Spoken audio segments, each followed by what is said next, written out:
Pour contempler le ciel, le jour n'est pas propice.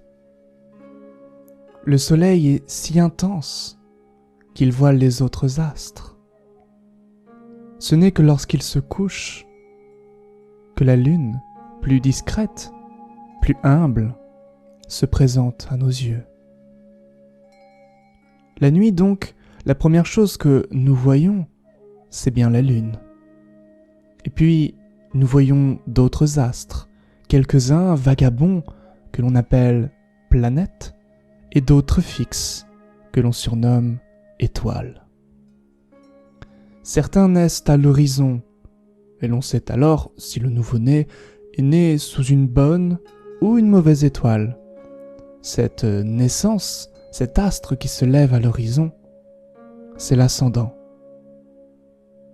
Si l'astre est maléfique, on dit, comme les latins, que le natif est maleastrocus, signifiant né sous une mauvaise étoile, et ce qui a donné le mot malotru.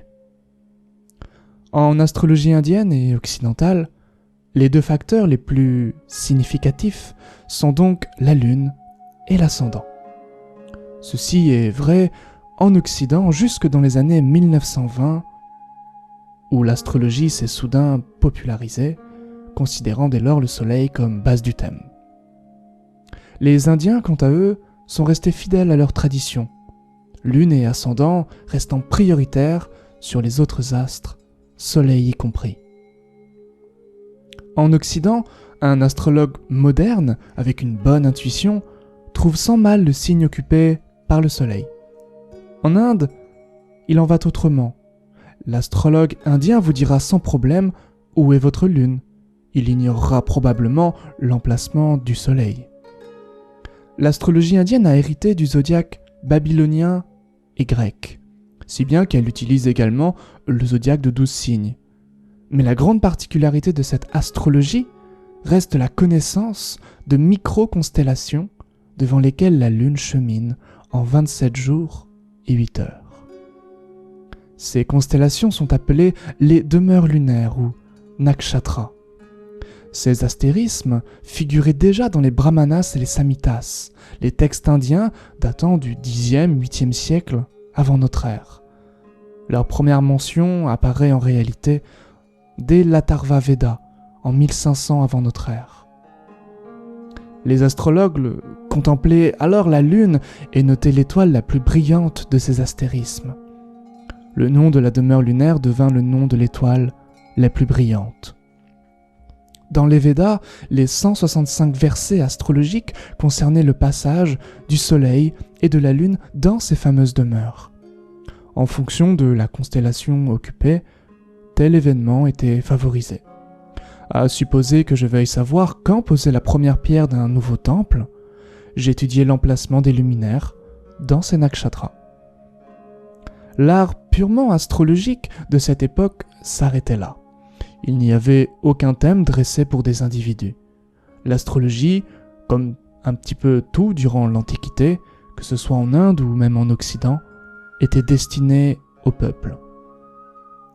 On fit donc commencer le chemin qu'entreprend la lune devant les Pléiades, dans le signe du taureau, dont la demeure se nomme Kritika.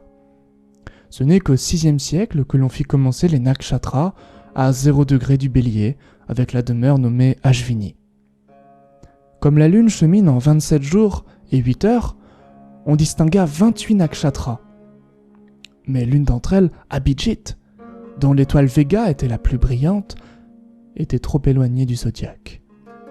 Pour des raisons pratiques, les Indiens enlevèrent cette constellation et se contentèrent des 27 demeures que l'on connaît aujourd'hui. Les 9 facteurs célestes utilisés en Inde, les 7 planètes et les 2 nœuds lunaires, sont chacun les maîtres de 3 demeures, ce qui fait effectivement 9 x 3, 27. Mais on aurait tort de penser qu'une demeure se résume à un astre. En réalité, les anciens pensaient autrement. Chaque demeure n'était ainsi pas déterminée par une planète, qui fut un ajout tardif, mais par une divinité. C'est ainsi que Vishnu par exemple, donne son empreinte à la demeure de Shravana, qui est une indication puissante d'une personne qui a du respect pour la tradition orale, pour l'enseignement et pour la connaissance sacrée. Car Vishnu est bien celui qui maintient l'ordre, c'est la justesse et la préservation du monde. Ne croyez pas que cette façon de penser était purement indienne.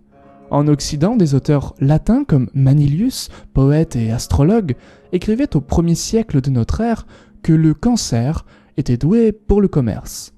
Pour lui, rien à voir avec la Lune, qui aujourd'hui est maîtresse du Cancer. Ce signe était tout simplement relié au dieu Hermès, qui régit effectivement le commerce. Aujourd'hui encore, les demeures lunaires sont très précieuses lors de nos interprétations. C'est la méthode que j'ai trouvée la plus brute, la plus efficace et la plus rapide pour résumer le caractère d'une personne en quelques secondes.